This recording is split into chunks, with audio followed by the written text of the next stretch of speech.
She was old, hungry and barefoot. All she asked for was leftover food, but what the restaurant manager did next shocked everyone. Then a stranger stood up, and from that moment something happened that no one expected. Who was this poor old woman, and why did her necklace change everything? Sit back and find out as we dive into this touching story. This story happened on a quiet Monday afternoon at a well-known restaurant in Abuja called Haven Restaurant. The place was calm, soft music was playing in the background. The smell of delicious meals filled the air. Waiters moved from table to table serving the customers. Well-dressed men and women sat at their tables eating and talking. Everything looked normal, peaceful, clean, but what was about to happen would change the mood completely. This was the day a simple request would open old wounds. This was the day a stranger would walk in and make people look at themselves in shame. That afternoon the front door of the restaurant opened slowly. At first nobody paid attention, but then some heads began to turn. An old woman had stepped in. Her name was Teresa. Her wrapper was faded, her blouse was torn at the shoulder, her legs were dusty, she had no shoes. In her hand was a small black nylon bag. She held it close to her chest like it was her treasure. She looked like someone's grandmother. Her back was bent, her eyes looked tired, her skin was dry, her hands shook as she walked. She took one step, then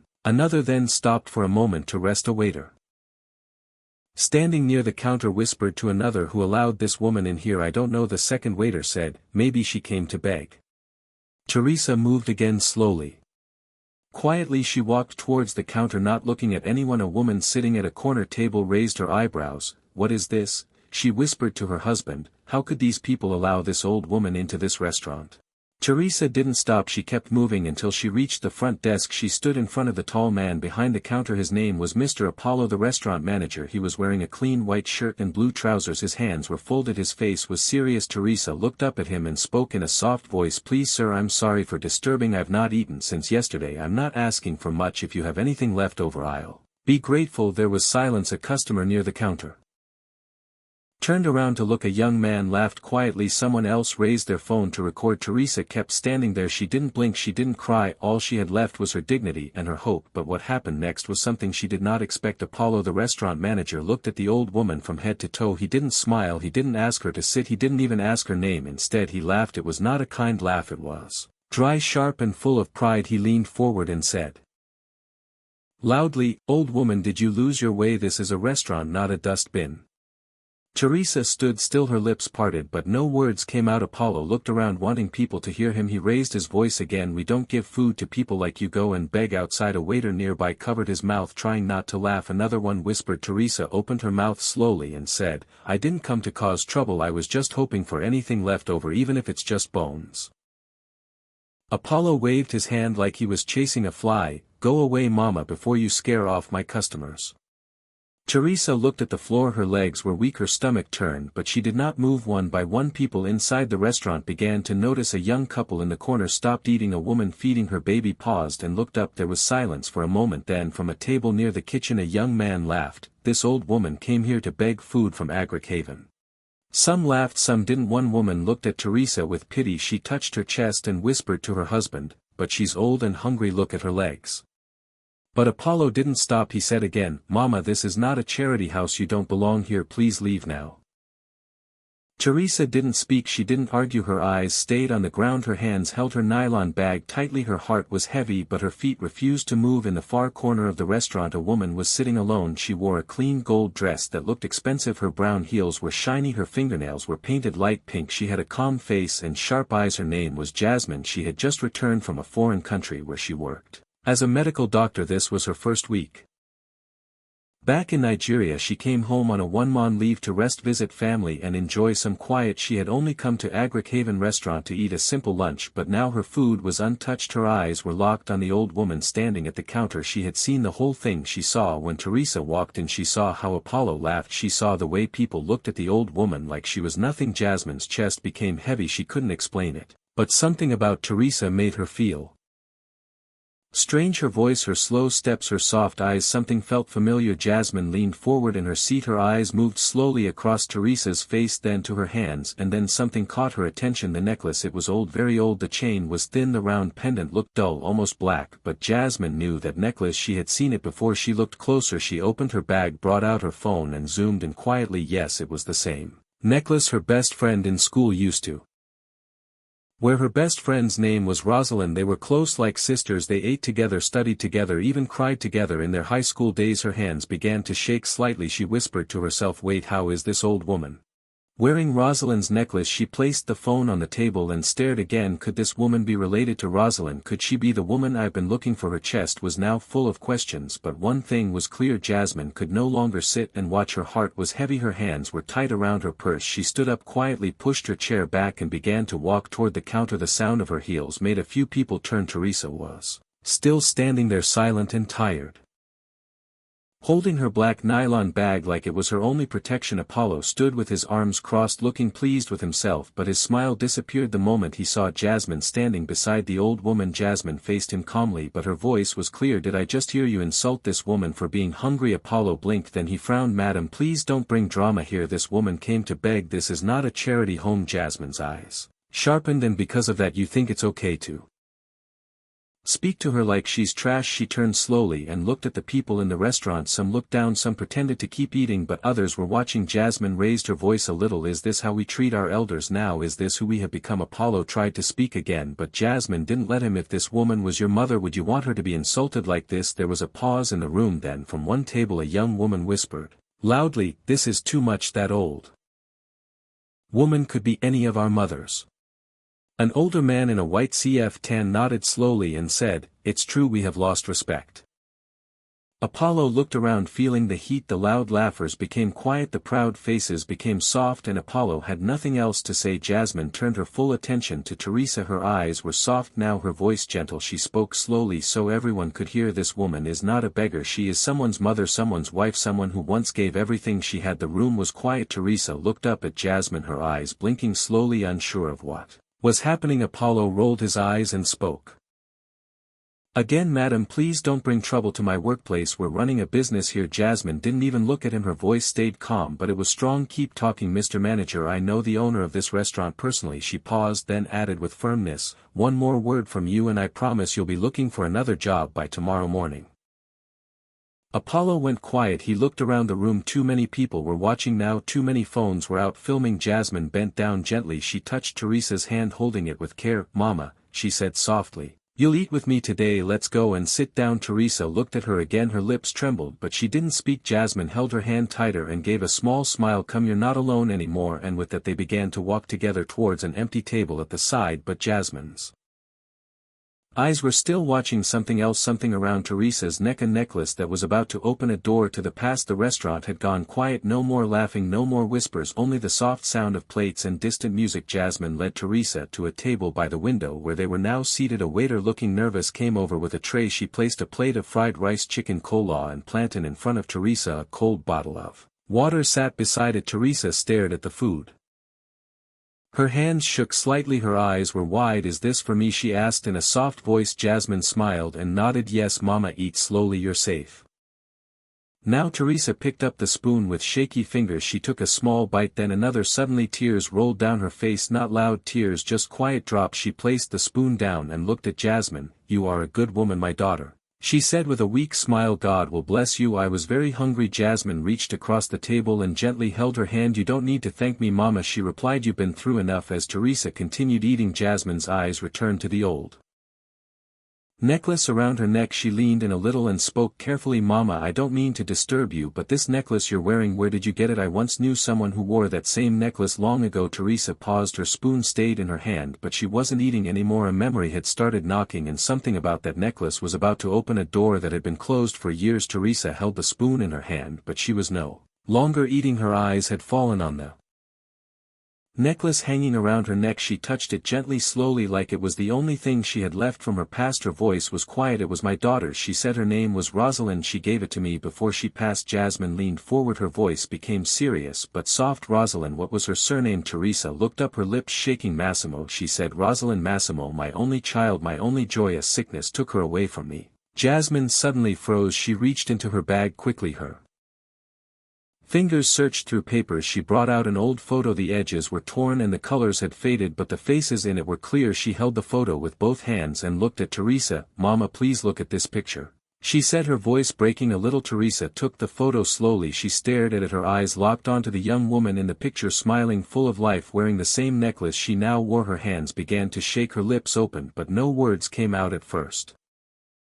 Then slowly she spoke. This is my Rosalind," she cried. She looked up at Jasmine. "You knew her? You were with her?" Jasmine's voice cracked. Tears were already filling her eyes. "Yes, she was my best friend, my closest friend. We met in school and stayed close. She told me about her illness, about what she was facing." She paused and wiped her tears, then continued, "One day her number stopped going through. I tried and tried, but I couldn't reach her again. I was afraid the worst had happened." Jasmine added, her voice low, "Before that she told me about you, about how strong you were, how much she loved you. She gave me this photo and begged me to find you one day." Teresa began to cry. She held the photo close to her chest. Jasmine continued, "I've not been able to return to Nigeria since then, but this time I made up my mind. I searched for you. Someone near your old house said you had moved. He didn't know where." Teresa wiped her face with the edge of her wrapper. "I left the house because I became too old," she said. "I couldn't work anymore and I couldn't pay rent, so I left." They were both crying now. Jasmine reached out and held Teresa's hand tightly. They didn't care who was watching. The moment was too deep, too real, too powerful. Two hearts broken by time, now healing in the middle of a busy restaurant. Just a few days later everything changed for Teresa. Jasmine did not stop at giving her food. She went far beyond what anyone expected. She bought a newly built beautiful house not far from her own home in Abuja. The house was painted soft cream. The rooms were clean. The furniture was brand new. One quiet morning Jasmine held Teresa's hand and said, "Mama, this is your new home now." Teresa stood at the door looking at the house in shock, her mouth open but no words came out. Tears slowly filled her eyes. This is for me?" she asked with trembling lips. Jasmine smiled, "Yes, Mama, you deserve it. This is just the beginning." Jasmine didn't stop there. She hired a kind young woman named Peace to help Teresa cook and clean. She also gave Peace a room in the house so Teresa would never be alone again. Then Jasmine did something even more thoughtful. She took Teresa to a private hospital. Doctors ran full tests on her body. She was given new glasses, strong medicine, and a personal doctor who would check on her every week. Jasmine also placed Teresa on a monthly salary, enough money to cover food, clothes, and anything else she needed. Teresa no longer begged. She no longer walked barefoot. She no longer cried from hunger. She had a soft bed to sleep in, clean clothes to wear, warm food to eat, and kind people around her. One evening she sat with Jasmine in her new sitting room. A soft breeze came through the window. The light from the bulb touched her face gently. Teresa held Jasmine's hands with both of hers and said, "My daughter, may the Lord bless you. May He fight for you when no one else can. May you never lack. May your children never suffer. May goodness follow you forever." Jasmine bowed her head slowly and answered, "Amen, Mama, amen, with all my heart." That day a broken woman was made whole again, and a deep promise between friends made years ago by Rosalind was finally fulfilled. Since Teresa moved into her new house, Jasmine never stopped checking on her. She would stop by with fruits, warm food, or just to sit and talk. She video called her husband abroad and her two children and introduced them to Teresa. They would wave and greet her with smiles. They called her Grandma Teresa. It made the old woman laugh. It made her heart feel full again. One calm evening Jasmine came over alone. They sat in the compound. Teresa looked peaceful. Jasmine turned to her and said softly, "Mama, there's something I've never told you and I think it's time you knew." Teresa looked at her and nodded gently. Jasmine took a deep breath. "I'm an orphan, Mama. I lost both my parents when I was just a girl." She looked down for a moment then continued, "When I was in secondary school things were very hard for me. I used to do small jobs after school. I washed clothes, cleaned shops, sold ground nuts just to pay my school fees and feed myself." Teresa listened with deep attention. Her eyes were calm. "And whenever I couldn't meet up, your daughter Rosalind, she always found a way to help me." Jasmine's voice started to shake. "She would give me money, food, books, even without me asking. She never made me feel small. She just helped like a sister." She wiped a tear from her cheek then smiled a little. "She was more than a friend. She was the only family I had." Jasmine paused again. The wind blew softly between them. Then she said something that made Teresa hold her breath. "Mama, Rosalind is the one who helped me travel abroad." Teresa blinked. She couldn't believe what she was hearing. Jasmine continued, "I got a scholarship to study abroad, but I didn't take it seriously, because there was no way I could afford the flight ticket. When I told Rosalind, she became so excited, but I told her to calm down, that there was no way I could go." She looked me in the eye and said, "God wouldn't give you a scholarship if He didn't already have a plan to send you there." She told me not to doubt God, that if he brought me that far he would take me further. Teresa's hand was now pressed against her chest. Jasmine went on. A week later she ran to me smiling like a child. She told me that her late father's gratuity, which she had applied for a long time ago, had finally been paid. She used part of that money to pay for my passport, my visa, my ticket, and everything I needed to travel. Jasmine's eyes filled with tears again. Mama, everything I am today was made possible by your daughter. Teresa was crying now, two quiet tears but deep ones. She didn't speak, she couldn't, her heart was too full. Jasmine reached out and held her hand. I know I can never take the place of your daughter, she said, but I want you to know this: as long as I am alive you will never lack anything, never. You are not alone, Mama, I am here for you now. Teresa squeezed her hand, her lips moved but only one word came out: thank you. And they sat like that, two hearts joined by one lost angel named Rosalind, and a story that even time could not erase. 3 weeks had passed since the day Teresa walked into Agricaven restaurant and was insulted. That day still lived in the hearts of many who witnessed it, but one young woman at the restaurant did more than just feel bad. Her name was Janny. She had been sitting near the door quietly eating with her sister when it all happened. She saw Apollo insult an old hungry woman. She saw him laugh loudly, cruelly. She also saw how Jasmine stood up for the old woman and how everything changed. Janny could not sleep that night, so the next morning she sat down and wrote about it. She wrote everything from how Apollo shouted to how he mocked Teresa to how the same woman ended up being honored by a stranger. She posted the story online with the title, "This happened 3 weeks ago in an Abuja restaurant and it broke my heart." She didn't mention the restaurant's name, but someone else did in the comments, then another person, then another. Within 3 days the post had over 10,000 shares. People were angry. They asked, who is this manager that laughed at a hungry old woman? Why is he still working there? By the 5th day the restaurant owner, a woman named Madame Stella, received a message from her daughter abroad. Mommy, it read, your manager is trending for the wrong reason. She opened the post and read everything. Her hands began to shake with shame. She couldn't believe what Apollo had done under her roof. Her restaurant was known for class and care, but now people were calling it a place that disrespects elders and mocks the poor. She picked up her phone and called the restaurant. Tell Apollo not to come back, she said to her head supervisor. Pack his things, his time here is over.